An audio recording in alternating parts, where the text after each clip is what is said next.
Bom dia a todos. É, realmente, como a Rose disse, é difícil. Eu posso, vocês me desculpem se eu me emocionar. E onde eu coloquei aqui, que foi o melhor local para eu ficar, é, a cachorra fica próxima, pode ser que ela dê uns latidão. Vocês me desculpem. Eu comecei assim, colocando quem fui e quem Deus me transformou. Quem eu fui um dia e quem Deus me transformou e transforma até hoje. Meu nome é Elisângela Rodrigues da Silva Marques. Hoje eu tenho 48 anos. E eu ficava imaginando como eu sei que Deus me ama. Meus pais são de interior, né? Que a gente mora em Minas. Eles são de interiores. Meu pai, Matusalém Herres da Silva, morava em Caratinga. E minha mãe, Lindaí Rodrigues da Silva, Penha do Norte. Vou ver se eu consigo ficar sem o óculos para não ficar brilhando. É, eles se conheceram aqui, né? A família do meu pai veio de Caratinga para Belo Horizonte, a família da minha mãe também, eles acabaram se conhecendo e casando.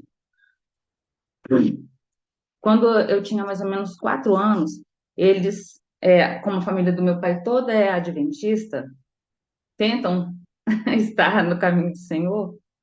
Meus bisavós, avós, tios, tias, tios, avós.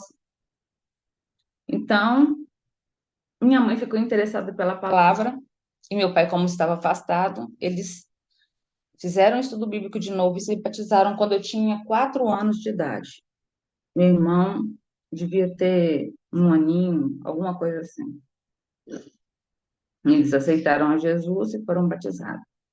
Naquela época, os membros os acolheram muito bem. E por alguns anos correu tudo bem, né? Eles tiveram cargos na igreja, eles ajudavam a igreja. E eu estava sempre, né, desejosa que o sábado chegasse, que os cultos chegassem, para que eu pudesse ir com eles. Mas realmente, na profundidade do coração, irmãos, eu não entendia nada da palavra, não sabia nada. Eu lia, minha mãe deu uma biblinha pequena, mas eu lia, ouvia as pregações, achava lindo algumas coisas, mas eu não conseguia compreender o cerne da questão. E nesse tempo, eu coloquei nesse tempo, mas eu não lembro a idade certinha, né? Até quando? Mas eu lembro que eu sofri abusos, né? Fui molestada pelo marido da minha tia, irmã da minha mãe. E isso me causou muitas sequelas. Eu não sabia como agir, era uma criança. Eu tento nem lembrar mais, tá perdoado. Mas essa foi uma coisa assim que abalou minha vida toda ao correr da minha vida até agora. Mesmo nessa época, eu tinha uns sonhos, um atrás do outro igual, que meu irmão e minha mãe, eles eram partidos ao meio. Eles eram partidos ao meio. E era muito terrível esse sonho para mim. Eu acordava chorando, tentava contar para minha mãe. A gente conta para ter uma solução, oração, não sei. E minha mãe ficava muito brava comigo. Porque eu tinha esses sonhos, ela falava assim: ah, não me conta não, não me conta nada não, que tudo que você sonha é só coisa ruim pra gente. Então fui ficando sozinha com os meus problemas. E mesmo, deixa eu só pegar aqui de novo, que eu estou tentando resumir.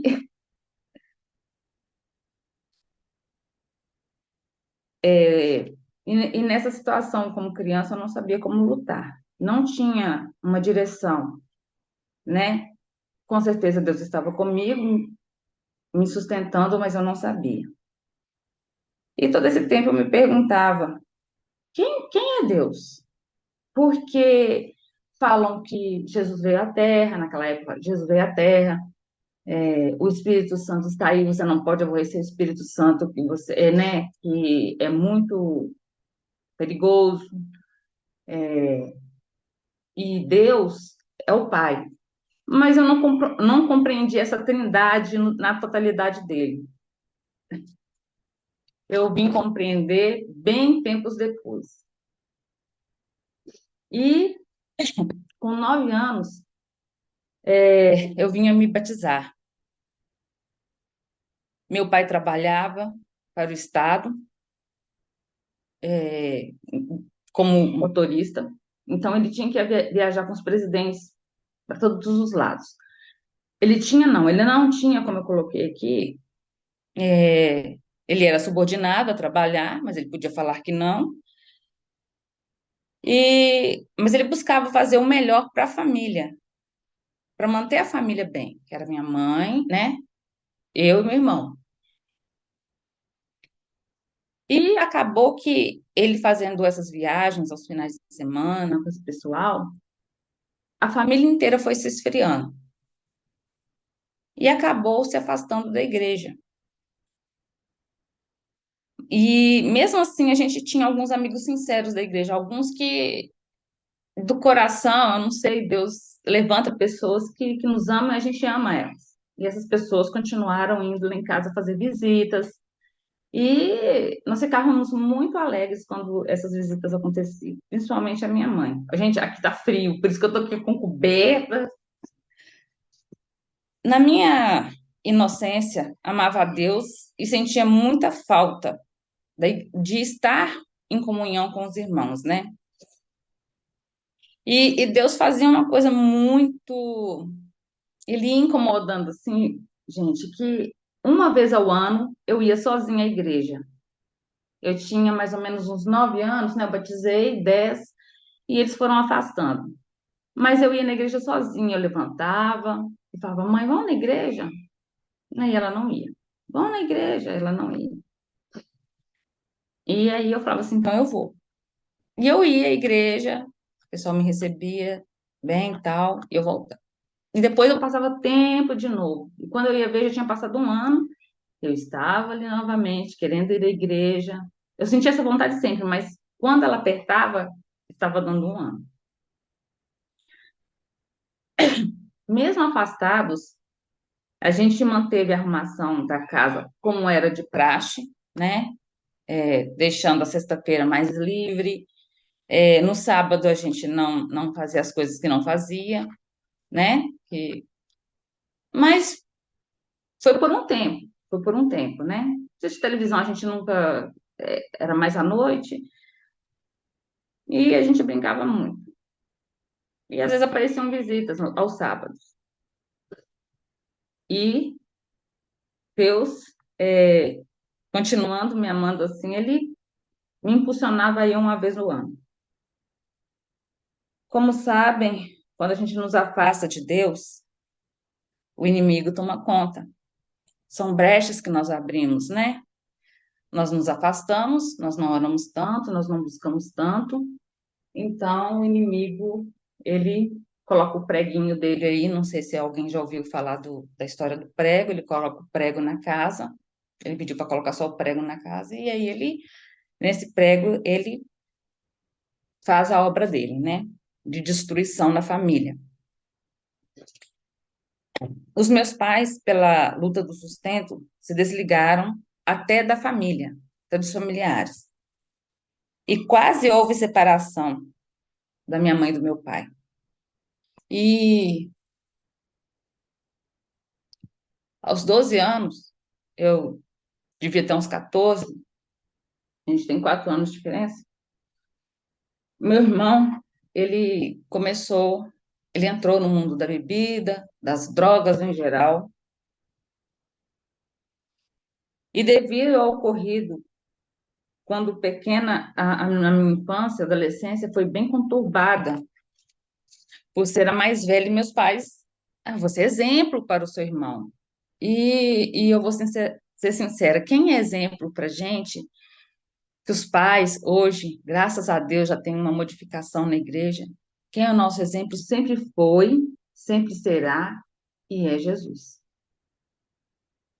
Não coloquem seus filhos para serem exemplos dos outros, porque o exemplo são vocês, os pais, nós, os pais. E hoje eu sou mãe. E eu não compreendia muita coisa, então eu não dava esse testemunho. Fazia nada de errado, mas eu não dava esse testemunho que eles queriam. E ele continuou, e foi um tempo muito difícil. Com todas essas coisas acontecendo, meu tio-avô, ele foi morar numa loja que a casa era no fundo do quintal e na frente meus pais construíram duas lojas. Ele estava com muita dificuldade, meu pai atendeu a dificuldade dele e ele veio morar com uma família que não era a família natural dele, era amaziado, né? Separou da esposa e veio morar com essa família. Eles ficaram por mais ou menos 5 anos e meu irmão começou a mostrar nessa época possessão. Ele ficava possesso, quebrando as coisas e até machucando a gente. E aí a gente veio descobrir com o tempo que essa mulher que morava com meu tio, ela era bruxa. E viemos a saber disso bem depois. E cada vez mais ocorria essas possessões. Depois que eles mudaram de lá, continuou acontecendo e elas eram horríveis. Como a gente voltou para a igreja e eu voltei, né? Eu estava grávida, casei e tudo, e eu batizei novamente. Batizei novamente com 21 anos. Acho que é 20, 21. E a gente pediu socorro às pessoas da igreja. Minha mãe ficava muito desesperada porque não sabia. A gente não tem um estudo, não tem uma direção de como agir, né? E naquela época estava começando essas coisas dentro da igreja com os filhos. A gente via na rua com outras pessoas, mas a gente não sabia como agir. Então, meu irmão bebia, se drogava, com tudo. Eu não vou especificar porque era tudo. Eles falam um verdadeiro sopão. Maconha, cocaína, tiner, tudo isso. Eu sabia e tentei alertar minha mãe. Ela não acreditou e foi descobrindo aos poucos. E ela, no desespero dela, ela tentava contar para meu pai e meu pai não acreditava. Entendi como aquilo que, tipo assim, uma pessoa bebe e faz, cria coragem para fazer o que quer. Mas não era só isso. E nós chamamos os líderes da igreja para poder estar orando e começamos a fazer vigílias, né? Os líderes da igreja na época, os anciãos, quando a gente ligava à noite, de madrugada, quando é que acontecia as coisas, eles falaram que iriam estar orando. Como a irmã falou aí, ora, quando você está num aperto, você não tem uma aula, uma solução para essas coisas, você não sabe o que fazer. Você quer pedir socorro para alguém que pode te apoiar naquele momento ali com você. Você não quer uma pessoa distante. E a gente ligou para o pastor e o pastor falou assim: Olha, irmã, eu vou estar orando por vocês, vou estar orando por vocês agora, mas eu não vou aí porque eu não tenho uma direção. Eu não sou hábil nessa área, nessa área. E ficou por isso mesmo e nunca ninguém foi lá. Então a gente começou, juntou um grupo, o grupo começou a fazer as vigílias, né, em cada casa e fazia lá em casa também, num dia dessas vigílias. A não preparação dos irmãos também na direção do Senhor levou com que houvesse uma possessão da parte de Satanás no irmão e ele agarrou minha mãe pelas tranças, que minha mãe deixou o cabelo crescer até a cintura e como não tinha como cuidar, a gente trançava para ela e ficava até a cintura. Ele amarrou a mão assim e arrastou ela pela casa. E os irmãos orando naquele momento de vigília, era alta madrugada, e ele falou mesmo, Satanás falou, não tem ninguém aqui que possa orar ou cantar e tirar me tirar daqui. Podem ir embora, porque vocês não têm capacidade. Os irmãos ficaram tão assustados que eles foram embora. Foram embora. E ficamos com aquela situação ali. Nós ouvimos falar de uma mulher na época que ela chamava Luzia Martins, talvez alguns a conheceram ou ouviram falar dela, porque eu sei que chegaram orações daí dos Estados Unidos para ela. Mães, pais iam lá orar e as bênçãos chegavam até vocês aí.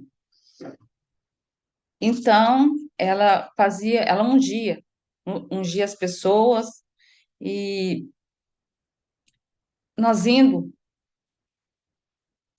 como os meus relacionamentos eram muito conturbados, eu ainda não entendia a correta direção de Deus.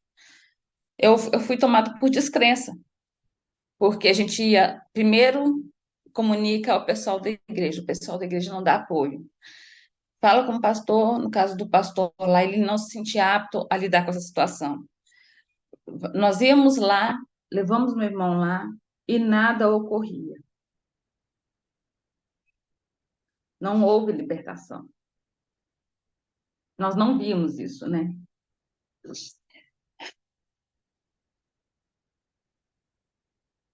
Então, eu fiquei com muito, tinha ódio do meu irmão, raiva, e isso foi ficando, em vez de ter outros sentimentos que deveriam me colocar no patamar de pessoa, princesa de Cristo, não resolveu. E eu vendo meus pais sofrendo por causa do meu irmão, ele podia ser preso, morto, né?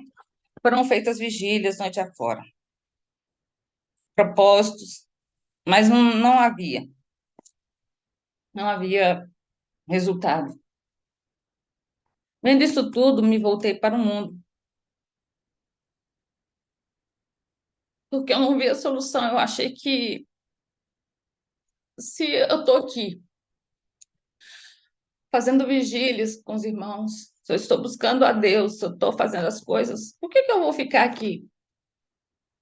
E como eu não entendia, infelizmente eu acabei indo pro lado do rock, que já me assediava desde criança, rock and roll pesado, tem todos os estilos,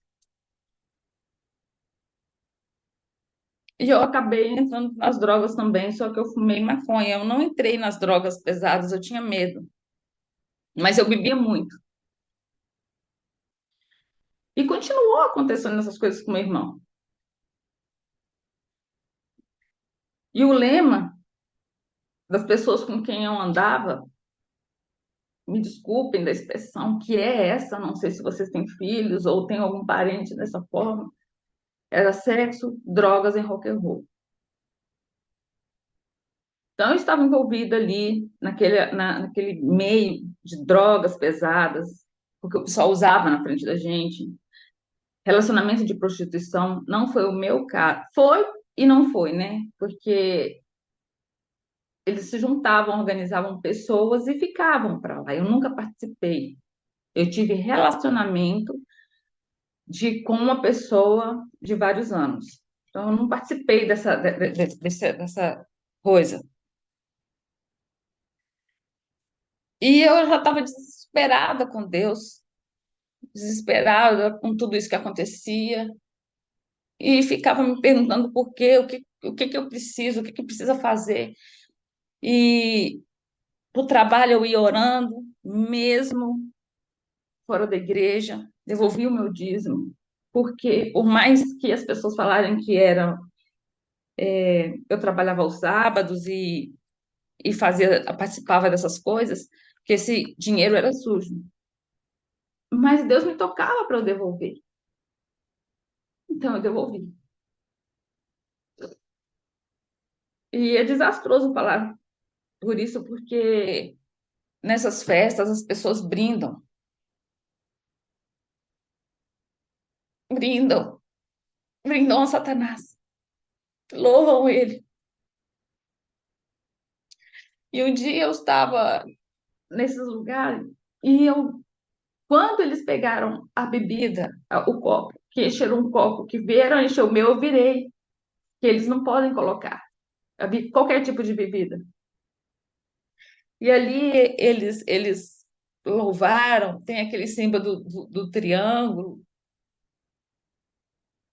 e falavam, né, os nomes lá, vários nomes, e louvaram ele. E nesse dia eu falei assim, Senhor, o que que eu estou fazendo aqui? E Deus me deu um sonho assim, tão palpável, que isso me despertou, foi me incomodando. Eu sonhei que a gente via muitos slides da igreja antigamente, né? Eram os slides, não eram filmes.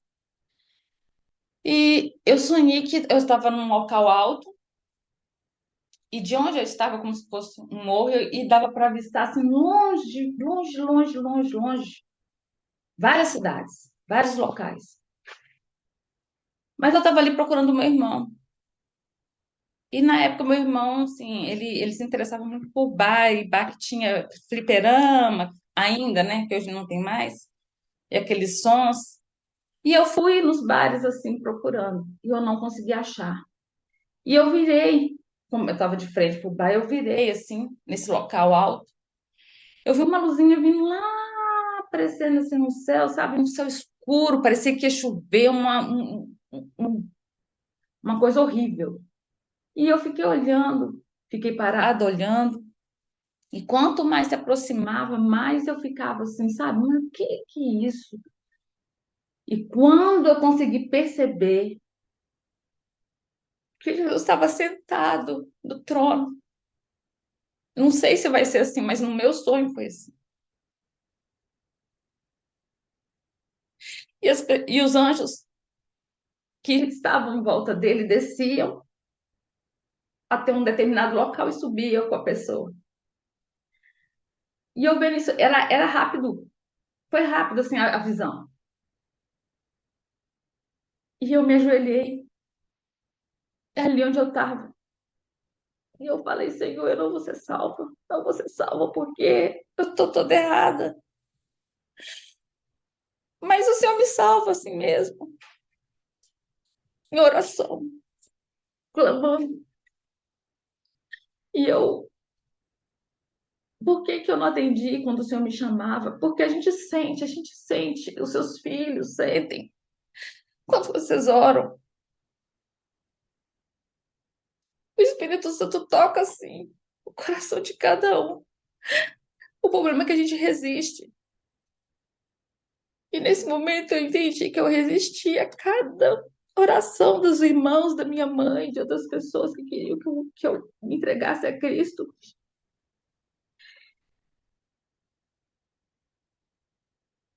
Então eu continuei ajoelhada porque eu tinha medo de olhar para Cristo e nunca mais vê-lo e perder a salvação. E nesse desespero, eu, ajoelhada de bruço em terra,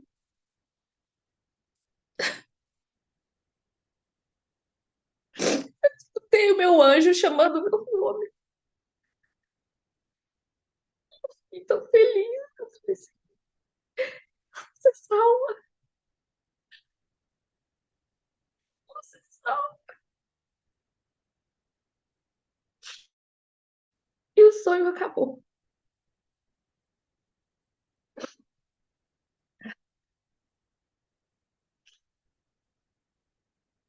Olha, eu coloquei assim, a velocidade dos anjos era tamanho, buscando que a gente sentia a- o ventilar das asas.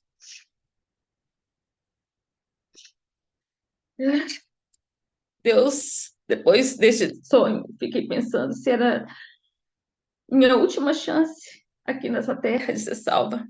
E mais perguntas foram aparecendo e sozinha nesse deserto para enfrentar. E eu conversei com a pessoa que eu estava namorando na época e falei que eu contei do sonho, tudo. e falei que eu gostaria de ir na igreja. A pessoa não quis participar e eu tomei minha decisão com Cristo. Comecei a ir à igreja e quando foi em 2011, houve, não lembro se vocês ficaram sabendo aí ou estavam aqui, que houve o Arena do Futuro aqui em Minas, no Mineirinho. E foram muitas pessoas. Mas durante a semana teve lá no Catre. E o pastor Noedson, que estava na recepção junto com outras pessoas ali, perguntou para mim e perguntou da minha vida, perguntou alguma coisa, porque eu estava sendo levada por uma amiga, ela me convidou e eu fui. Ele falou assim: por que você batiza? Eu falei: porque eu não estou preparada.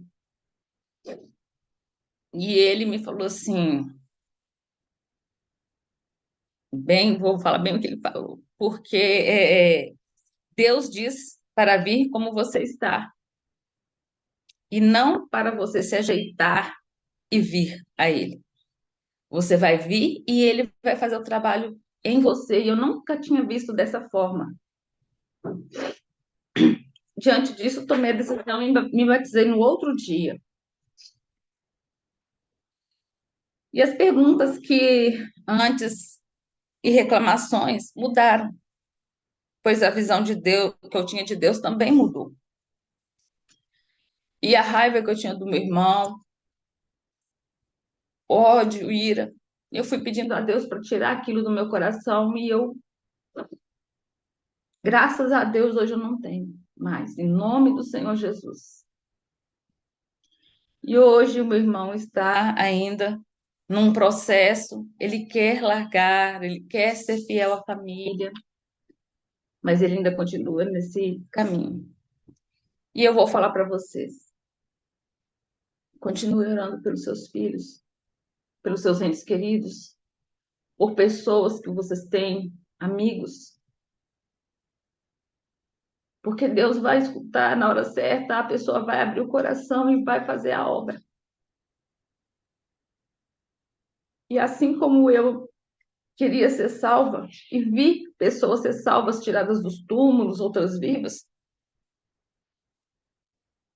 eu espero que todos estes aí e aqui, que estão nessa situação, tanto de doenças e quanto de drogas e outras coisas mais, possam ser salvos. Porque o sentimento que eu tive de ser salva, eu não tenho como passar para vocês. E depois desse sonho, a única coisa que eu falo para todos, todos, todos, onde eu vou. O meu único medo, não tenho medo de nada, o meu único medo é de não ser salvo. E o que me acompanhou durante esses anos foi um versículo, na realidade são dois. É tudo posso naquele que me fortalece. E eu ficava pensando que, porque teve uma pregação falando que tudo, a palavra tudo, é tudo. Não tem meio termo. Então, tudo ele pode me fortalecer, ele pode naquilo que ele precisa de mim. E aí eu fui me apegando. A cada dia que eu falava, que eu ia para o trabalho, para algum lugar, não participei mais dessas coisas, me afastei, graças ao Senhor Jesus. Então eu falo para vocês, não percam a esperança. Ellen White fala que as orações dos pais e dos filhos, eu não lembro em qual livro, mas eu li com minha mãe. As últimas orações dos pais vão ser atendidas pelos filhos. Então não desistam. Não desistam porque nós vamos ser salvos. Talvez não seja hoje que seu filho atenda o chamado de Deus, a oração que você fez pela manhã, ontem à noite. Mas ele está sendo incomodado pelo Espírito Santo, sim. Assim como incomodava a mim, eu não sou diferente dos outros. Deus quer salvar a todos os seus filhos, netos, bisnetos, parentes.